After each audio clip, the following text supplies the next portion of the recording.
My name is Colette Farrelly, and I've been working as a guide for over 2 decades. And I work as a German-speaking guide normally, and I have worked with great success as a German and French-speaking guide, and also as an English-speaking guide. So I hope I'll be able to impart some information to you. So I need a new slide, Ronan, please. Thank you. So what I want to do with you is to provide essential skills in how to create and deliver a memorable tour. And I will deliver a talk sharing insights as to how we can reach this goal and basic rules for guiding in different situations. And I have extensive experience, so I will show you ways as to how you can create a great tour, hopefully.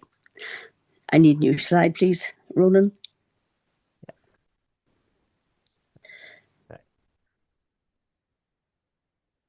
Now, there's a perception about tour guides giving tours, and we do a lot of open days with people who start guiding or start to do this work. And there's a kind of very interesting perception, and that is usually, I'm actually very good at history, and I'd love to be a guide. Okay, that's valid. Or I'm very good with Americans. Or I'm very good looking. Okay, all of those three things are very important. You know, you need all of those things. Maybe you don't need all of them, but I can tell you a little bit more insight as to how you can be effective when you're giving a tour. Need the next slide, please. So what are the skill sets required to give an interesting tour, to feel relaxed when you're doing it, and what kind of person are you? And of course, we're going to look at what kind of person are we as guides. Well, one of the most important innate skills that you need is good organizational skills, because you're going to do or talk at an event. People are interested in being there, but you have to keep to a certain time frame. That doesn't mean you talk forever and ever about the first part of the tour, and then you can't, at the end of it, you've run out of time. So you have to have an organizational or a very clear idea as to how long you're going to speak on each subject, how long you've got, etc. And in the job that I do, traveling around the country, we have to time everything. So it's not as simple as we just turn up somewhere and we do. It is pretty structured. Now, one of the other things that you need is the ability to build a rapport with diverse groups. Now, listening to Ronan and listening to the ladies earlier on, you know, you're going to be in situations where people from all backgrounds will come along and be curious about what you're doing. They want to know more about it. They want to ask about it. So you have to have a rapport with these people. It doesn't matter where they're from or what they have to say. And one of the other things is the ability to adapt to unexpected events and issues in a calm manner. Now, things can happen. It could start raining in the middle of your wonderful tour, or anything could happen. Someone could trip over a stone, or goodness knows. All of those things have happened in the past, so you have to adapt to those rather calmly. And I was at an interesting seminar in Germany last week, and a lady from the German consul spoke to Ireland, and her presentation didn't work. So she stood up, wonderful presentation, looked lovely, but it didn't work. So she had to immediately at that point adapt, and she did it with great aplomb. So that's important. But you need to have yourself an unending thirst for knowledge, because you're doing this, you're providing an event. You need to have background knowledge about it, and you need to be very interested in it.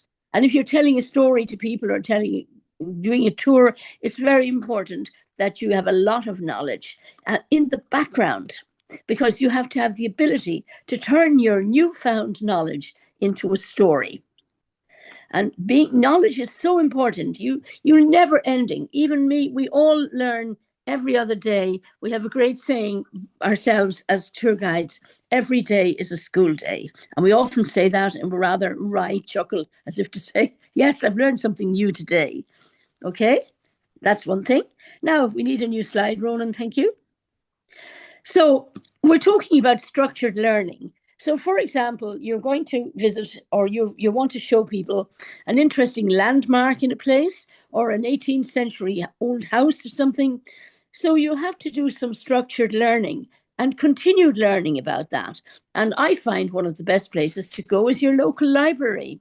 Go to the library, go upstairs, look at all the information you can get, doesn't cost anything, and work out an interesting commentary. It may not be everything you're going to say, but your background knowledge is important. And never, ever, ever learn your commentary off by heart. People suss that.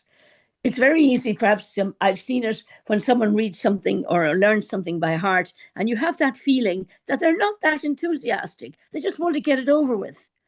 Don't do that.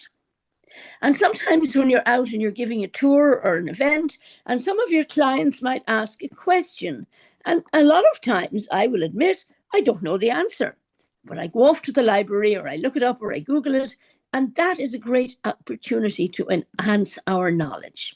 So if somebody says to you, asks you a question, you really have no clue what the answer is, go and find out. Tell the client, I'm going to find out. Tell the person, I'll find that out for you, no problem. And if they're around later after you've given your talk, say, by the way, I looked that up. People really appreciate that. So knowledge in the background is the powerhouse behind our storytelling. I need a new slide, Ronan, thank you. Now, yourself, presentation for yourself, of yourself. To your people who are here to hear your story, you are a very attractive person. Of course, you're all very attractive, but you are the most attractive person there to them. Why? Because you yourself have a genuine love of people, and you have an understanding of the meaning of hospitality, as though you are entertaining a visitor at home. So if you're going to do a little talk about something or visit somewhere, imagine if it was in your own home and you're showing your wonderful new furniture, whatever. That's what the people like to hear. The enthusiasm, as though you want to show them something very special to you. Your body language should always be very positive. And what that means is that you face the people, always face the people. Use eye contact. And an interesting way to do eye contact is look at your group and make the letter M in your mind. Going this way, this way, this way, this way, and this way. And in that way, you have made eye contact with nearly everybody in your group. And smile. Smiling is free. Smiling is one of the most effective things you can do as you give your talk. And show enthusiasm. I have been in situations where we've had local guides in different places. And I've had local guides who come out and they are so enthusiastic and so energetic about the site where they are or what they're showing. And everybody said, she was so enthusiastic. He was so enthusiastic. It's infectious. Very good quality to show. Need a slide, Roland? Thank you. Now, let's talk about tips. Not those kind of tips. Tilden's interpretive principles. You're telling people a story, but there's structure involved. And one of the first things you've got to do is provoke. What does that mean? Ask yourself, why would my listeners want to know this? You could say to people, have you been here before? Or what brings you here? Or are you interested in the architecture? Or are you interested in the flowers or whatever? Provoke the people into getting their attention, because you've got to get their attention. And the next principle is relate. Now link your story to your attendees' everyday life. For example, you're in a town somewhere and you're looking at, say, for example, a very, very nice piece of furniture. And you say, well, the so-and-so family from down the road, the Kennedy family, let's say, for argument's sake, they donated that piece of furniture. And everybody says, oh, I know who they are. That brings people into your story. Provide context. And then reveal. You're telling your story, but you need to finish it creatively. You've provoked the person for their interest. You link the story to the people themselves. It's now all our story. And you finish the story, usually maybe with a punchline, maybe or not. And then you tell the visitor, well, this is what we've learned from that. This is what the end story is. For example, say I'm at the Rock of Cashel for argument's sake, And I'm talking about the story, the old chestnut, that the King Angus got prisoned by St. Patrick. Everyone knows this story. And the poor king was kneeling down on one knee, waiting to be christened by the saint, expecting all kinds of wonderful things. And basically, he was literally there, and the king was there waiting to be christened. And St. Patrick, inadvertently, not realizing what he was doing, rammed his crozier through the foot of the unfortunate king. And the king just gritted his teeth as though nothing was going on. Why did you do that? And the reveal at the end is because he thought it was part of the ceremony. And there you have a creative finish to that very simple story. And that's what I mean by that. Okay? So I think we missed a slide there, Ronan. Not sure which one. Context, yeah. So context is very important. When people think about history or guides or whatever, some people say, oh, I could never remember all those dates. I can hardly remember 1798, whatever. But we have a way of telling people that relates to them themselves. We bring the story to our people in a way that they can identify it. For argument's sake, back to Cashel again, we're at Cormac's Chapel. I have a German group here, and I tell them that basically the stonemasons who created the wonderful stone carvings in the interior of the chapel came from the German town of Regensburg. They could be related to them. And all of a sudden, people are connecting with that little bit of information about their country. With Americans, 1798, around the same time as the American Revolution. Every American knows when that was. The French tricolour, well, it was the inspiration for the Irish tricolour. So you have a connection, and making a connection with people or making context in your story is very important. I need another slide, Ronan, thank you. So basically, we're turning history into a story. Behind the scenes, we are studying the full historical background. We need to hold our clients' attention. We tell an overview, maybe, perhaps. You're looking at a very nice site, an interesting natural site, whatever it is. And you may need to actually tell a little bit of an overview to anchor as an anchor point for our story. Then we go to the most important points of the story. From time to time, we might find something amusing. Humor is very good like this. Our next slide, please, Ronan, thank you. So effective commentary is two ways. Clients come to you or your people, the families coming to you for your day out, people coming to visit you, National Heritage. There's a common denominator here. They want to be informed. That's the common denominator with National Heritage Week. There's also another common denominator. They left their houses and they went out and they want to enjoy themselves. So those are the two most important things there. You have to promote, your commentary must promote. For argument's sake, you've got a wonderful day out and it's raining. You don't say, oh my God, isn't this terrible? It's been raining for the last week. I don't know what I'm going to do. You just say, doesn't this make the grass greener and the flowers are beautiful or whatever? You dispel misconceptions. Say, for argument's sake, you're in Glendalough, picture is, and people say, oh, it's always very crowded here. It's really crowded. I don't know what to do. And you say, have you tried the visitor centre here? It's very interesting. And I can show you some places where most of the crowds haven't seen. And in that way, you're dispelling the misconceptions people might have. And then you involve your people. One of the nicest things of when you're doing a talk about somebody, or about a subject, when you're a tour guide, is asking people, what did you think of that? Do you have that at home? What's he, like I tell about Alice Kittler from Kilkenny. And I'd say, do you think she poisoned her husband's? And people start talking, and that means they're involved. And that's good communication. I need another slide now. Thank you very much, Ronan.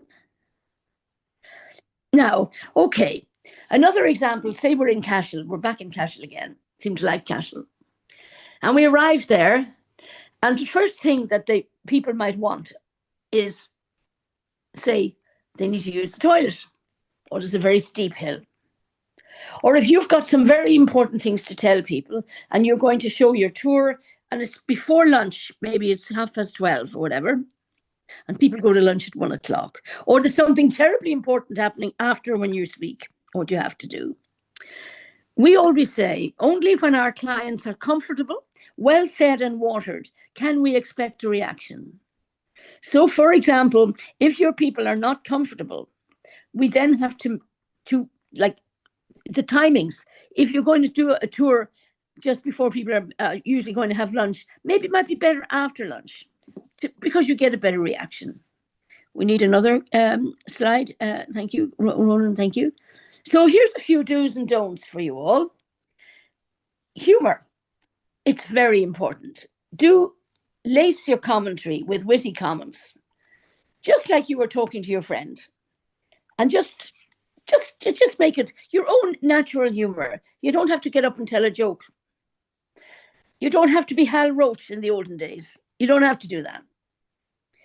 One of the things that you never do is never, ever, ever make a joke at the expense of a nationality, a famous person, or any other things like that. Never make a joke like that. And if you feel that your joke may or may not go down well, the golden rule is don't tell it. If you're going to use humor, keep the humor general and don't offend anybody by any comment you might make, thinking it might be funny. Best is don't say it at all. If you're one of these people and every 5 minutes you have a joke to tell, oh, that's all very well, but people want to be entertained and also informed.